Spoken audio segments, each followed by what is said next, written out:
Salut, aujourd'hui notre tuto se consacrera à la réalisation d'un typon du schéma électrique que nous allons dessiner à l'aide de l'ISIS et nous allons basculer dans le module ARES de l'ISIS pour pouvoir générer nos typons. Voilà, donc dans les tutos précédents que j'ai déjà présenté, je vous ai montré un peu comment est-ce qu'on utilise ISIS Proteus. Aujourd'hui, notre étude se focalisera entièrement sur le module ARES. Mais avant ça, passons d'abord notre schéma électrique. On va prendre par exemple une résistance.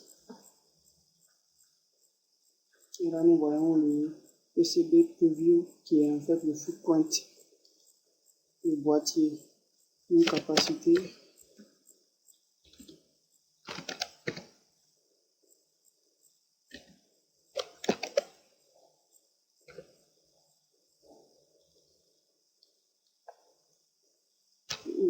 un transistor, un usage public, le deuxième 2222.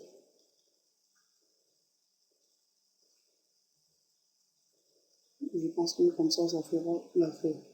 Donc on finit. Sur le transistor, on met la zone de chemin. On met le transistor là. Sur les placements de devant. Là, on va simuler un montage en amplificateur à double étage.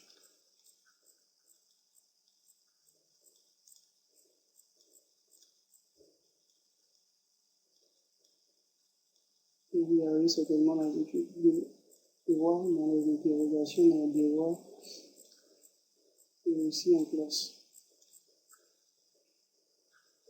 On va mettre les capacités de liaison. On va changer d'orientation, on dirait de par défaut.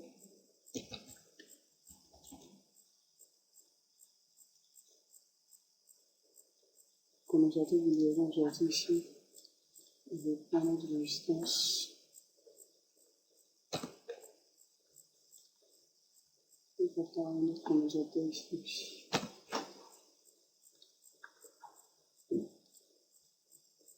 Donc on va les interconnecter comme sur les doigts.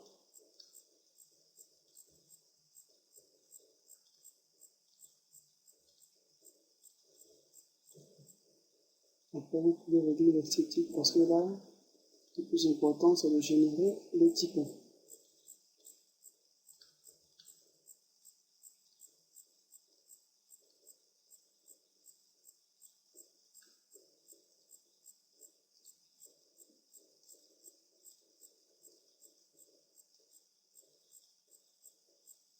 Une tâche que tous les techniciens doivent connaître, évidemment par cœur. Nous allons mettre une source univers en entrée. On peut la prendre ici en vrai signe. Et l'injecter comme ça. Et puis le cas est par rapport à la masse. Donc dans notre masse, on vient ici, je vais notre masse. On vient la poser là. Et on voit. On a besoin aussi, on a besoin d'une alimentation.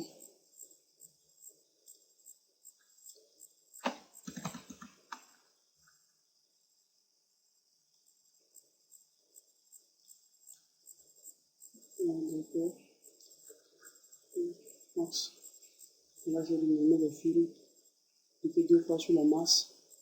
On voit le style et le label. Donc, dans le label, on écrit le nom qui nous sera très utile. Vous verrez tout à l'heure dans ARES.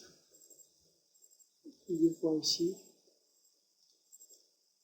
On a fait clic droit et on fait place où est le label. Donc, on vient en main. Ceci.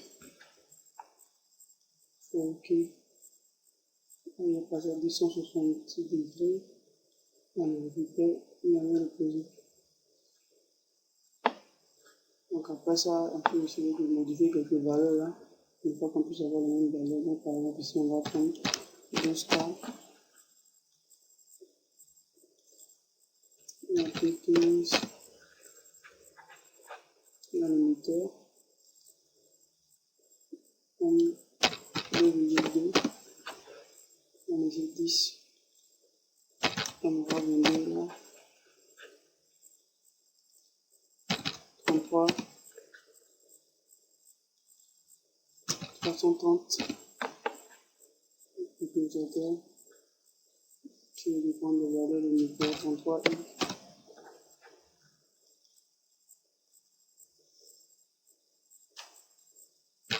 180,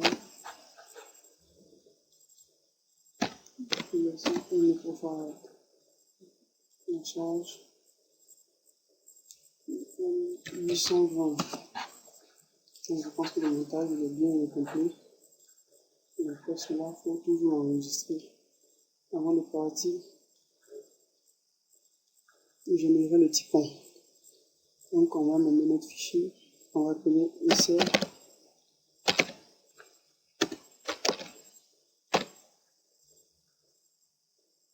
et l'enregistrer dans les échantillons 5 volts.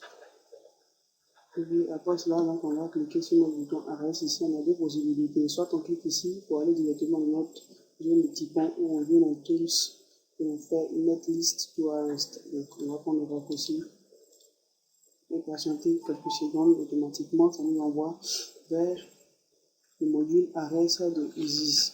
Ici, là, nous avons la zone de composants. Donc tous les composants que nous avons choisis dans notre circuit électrique sont directement transférés dans cette netlist ici.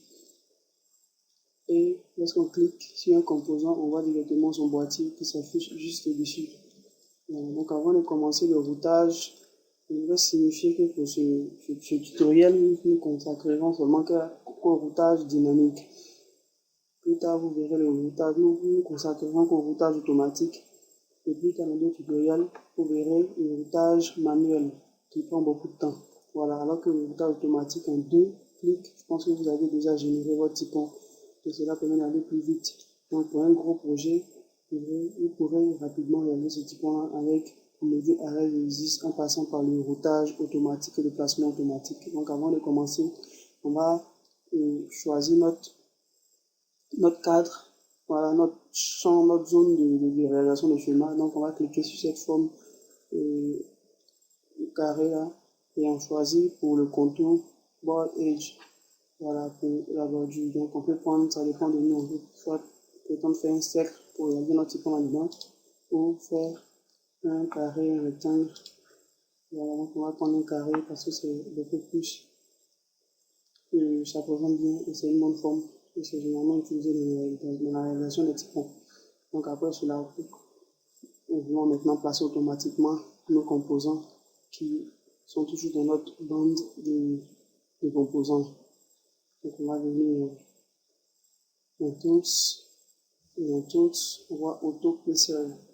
Donc on clique sur Auto Placer, donc on nous demande quels sont les composants qu'on veut placer. Donc ça dépend de nous. On peut décocher ce transistor Q2, décocher Q1, alors qu'il ne sera pas pris en compte dans le placement automatique.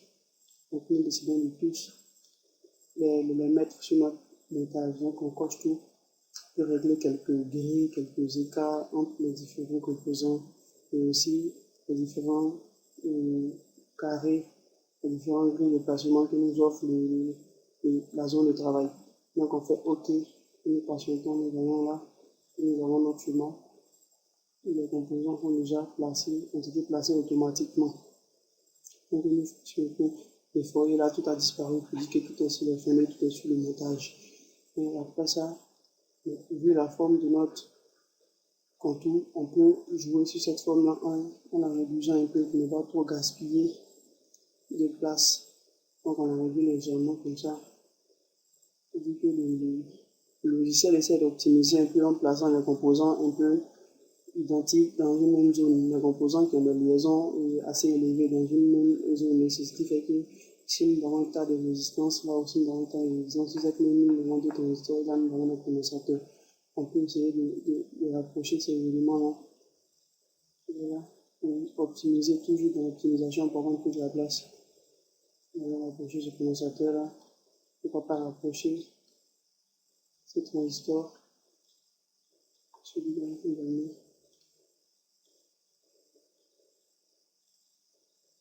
Clique dessus, on maintient le bouton, la souris, le clic gauche, et on va à l'emplacement souhaité. Donc, j'essaie de sélectionner tout ce tas-là, et essayer de le faire descendre un peu. Et derrière, on a un petit condensateur, qui va descendre légèrement, et on prend tout le tas, on envoie là. Et également optimiser, on sélectionne tout le tas-là, et juste à gauche, et on peut aussi rapprocher toujours notre condensateur. Alors, ça nous fait gagner de la place, on ne pas gaspiller le boîtier. La plaque de sensibilité qui coûte apparemment un peu cher. Donc on élimine un peu la gauche, la droite également, et légèrement. Voilà. Donc, nous avons fini de dimensionner notre montage. Après cela, nous allons maintenant passer au routage automatique après le placement automatique de nos composants. Alors, comment faire le routage automatique? Il est très simple. En un seul clic, vous l'avez vu tout à l'heure, nous avons placé automatiquement tous nos composants dans notre zone de travail. Et aussi, en un seul clic, vous verrez tout à l'heure que toute l'interconnexion de tous ces composants se fera automatiquement par le logiciel en un seul clic. Qu'est-ce qu'on va faire? Alors, on a deux possibilités. Soit on vient directement ici et nous prenons un raccourci où nous avons le routage automatique. On peut également venir dans Tools. Et là, nous avons Auto Router. Donc, c'est le même schéma, c'est la même image qui se représente sur cette bande-là, qui est aussi présente ici. Donc, on va prendre le raccourci, on va aller beaucoup plus vite. Donc, on va cliquer sur Auto Router. On peut également faire une configuration en calculer la largeur des pistes, des pistes aussi. Et le routage, la taille des pistes, on peut essayer d'arranger cela à notre guise. Nous avons laissé les paramètres par défaut parce que généralement c'est d'ailleurs les meilleurs. Donc on fait begin routing automatiquement, tout a été fait. Là vous voyez, au sein d'endroits nous avons des niveaux bleus et dans d'autres nous avons des niveaux rouges. Il faut dire que notre logiciel automatiquement a tracé ces pistes-là. Et dans le trafic de pistes, c'est des pistes qui se croisent et qui font des croisements indésirables. Donc cela risque de créer des courts-circuits de notre montage. Alors le logiciel essaie de créer un boîtier à double face, à double niveau de pistes. Donc il y aura les pistes côté composant qu'on verra au-dessus, en l'occurrence celle en rouge. Il y aura les pistes côté, côté cuivre qu'on pourra voir en bas, en dessous de notre boîtier, celle en bleu. Donc ici, donc, il n'y a pas de conflit. Juste là, vous verrez qu'en dessous de notre boîtier, on ne verra que les pistes en bleu et au-dessus, on verra que les pistes en rouge. Donc voici donc un peu le montage que nous avons réalisé en effet clip. Vous avez vu, nous avons pu réaliser le typon. Donc on peut aussi, après cela, essayer d'apporter quelques annotations sur notre montage pour essayer de voir un peu réellement quelles sont les zones, quelle est l'entrée de notre montage, par exemple, quelle est la masse, quelle est l'entrée, et notre nom, notre signature sur notre boîtier. Alors, comment on le fait? Mais avant ça, nous avons enlevé les grilles un peu grises de l'intérieur, de forme carrée qui nous dérange un peu, venir un peu de niveau. Donc, on va cliquer là. Et là, vous voyez que nous avons dit notre montage qu'on va bien là. Et donc, pour essayer de renommer un peu notre montage, nous avons la première chose à savoir, c'est qu'on a d'abord notre masse. Donc, nous ne pouvons pas voir ici, aussi difficile il est pour nous de voir directement la masse ici. Donc, on peut répartir nos isis en cliquant là et de voir notre masse. Elle est connectée à nos résistances R12, R3, R6, R8 et R9. Donc, c'est le point d'interconnexion de toutes ces résistances-là. Donc, on va retrouver ces résistances-là. Donc, on voit R8 là, on voit R6, on voit R9, R3, R12, ok, on va revenir là, l'alimentation, on voit R1, R4, R5, R7. Donc, on va R1, R4, R1, R4, RC, donc nous voyons bien que notre VCC c'est ce fil-là. Donc on peut se permettre d'écarter un peu celui-là, cette piste-là, et venir pour la notation, on vient sur le signe A en alphabet, donc on clique là-dessus. Donc on clique là-dessus, il y a une couleur qui se présente qui est aussi dans la couleur de l'écriture, on peut la garder. Et donc on vient cliquer le déplacement sur l'écrit. Et on nous demande de mettre deux choses, donc on peut mettre V, C, C.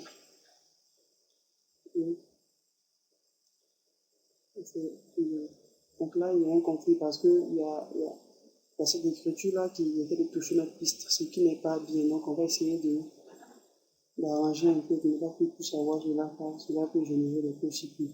Donc on va faire des rotations. Donc dès qu'on clique sur le composé, sur l'écriture, on peut appuyer plus, ça nous donne des rotations au fur et à mesure. Et dans la bonne position, on peut garder notre VCC comme ça. Donc plus nous donne un contour de 90 degrés au fur et à mesure, au moins on donne un sens de rotation de moins 90 degrés dans le sens trigonométrique. Donc voici donc notre VCC placé. Donc nous allons chercher maintenant, nous allons bien que notre masse est ici, l'interconnexion de R9, R3, R12, et R5 et R8. Donc on vient cliquer sur A, on reprend le même travail, on espace là, on met GND. Donc vous avez vu qu'il était important pour nous de signifier depuis ISIS, de renommer ces différents éléments-là afin que l'interconnexion soit effective et qu'on puisse les retrouver pour les identifier. Donc on clique là.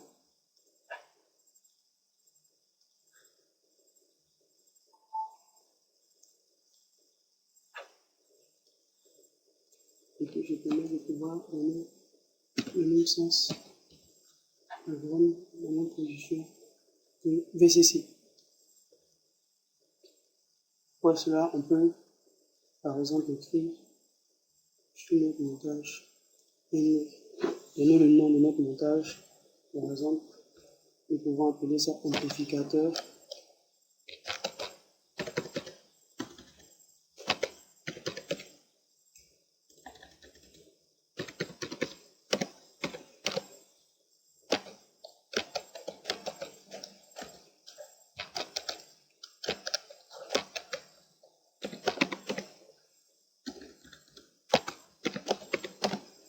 Amplificateur.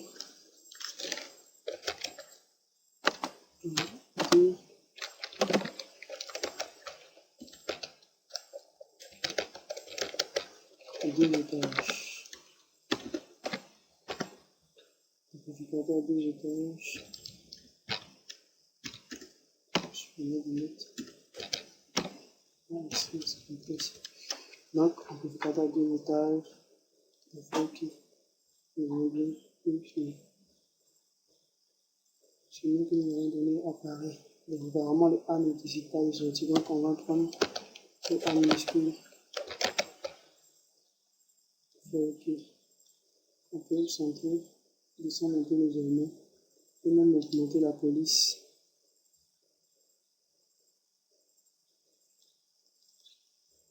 Même augmenter la police en jouant. Voilà, la forme et la largeur, le poids et la largeur, on veut ces éléments en main. C'est important, on peut les laisser, ça dépend de l'utilisateur. Ici, on peut mettre notre nom sur notre montage, ou même notre entreprise par exemple, Gilby Digital Corporation. On peut la mettre ici.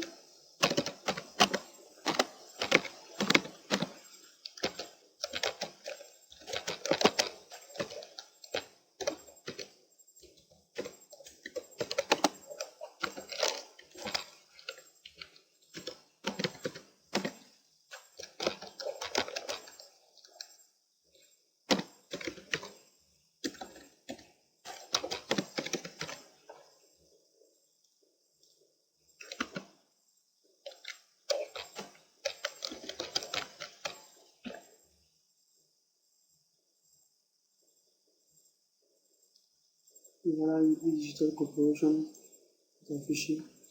Et on peut mettre d'autres choses aussi sur le montage. Donc là, nous avons vu dans ce tutoriel comment générer notre typon et deux clics.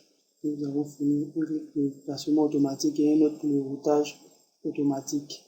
Après cela, il est aussi possible de pouvoir générer le mode de visualisation 3D pour avoir une idée de la configuration de notre boîtier, ce qui sera notre boîtier in situ.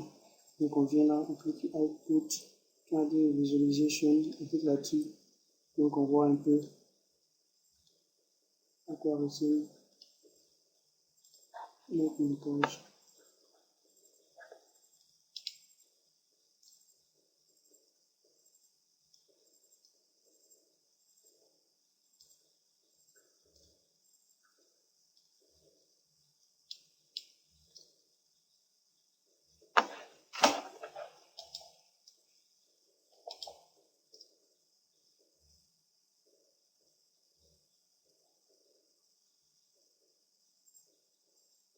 Donc voici un peu de quoi notre montage. On peut le voir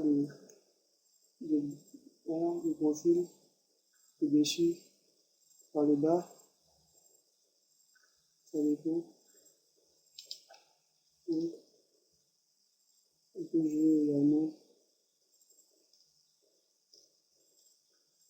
de faire disparaître les composants, de les faire réapparaître, de la mettre dans une cage de Faraday,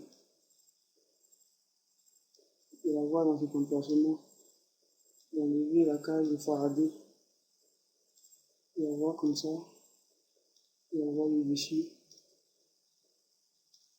et voilà, de modifier un peu la caméra.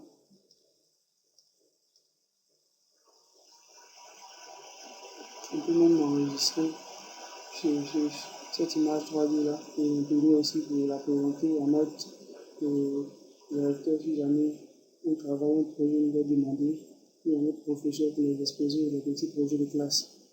Si on peut laisser en faisant auto-spin, qu'est-ce qu'on fait auto-spin, on laisse et nous voyons le montage automatiquement qui nous montre un peu la configuration après une rotation de notre montage vu le profil, vu le dessous, le dessus. On nous apprécie un peu ce que ça donne. Et voilà. Donc on peut fermer cette page là donc. Celui-là, et venir là, venir là. Donc voici donc réalisé notre tutoriel. Le typon, le circuit électrique que nous avons créé d'abord sur Isis Proteus et après avec le module AS, nous avons routé directement, nous sommes arrivés dans la réalisation du module typon et en 2 clics, nous avons réalisé effectivement notre typon.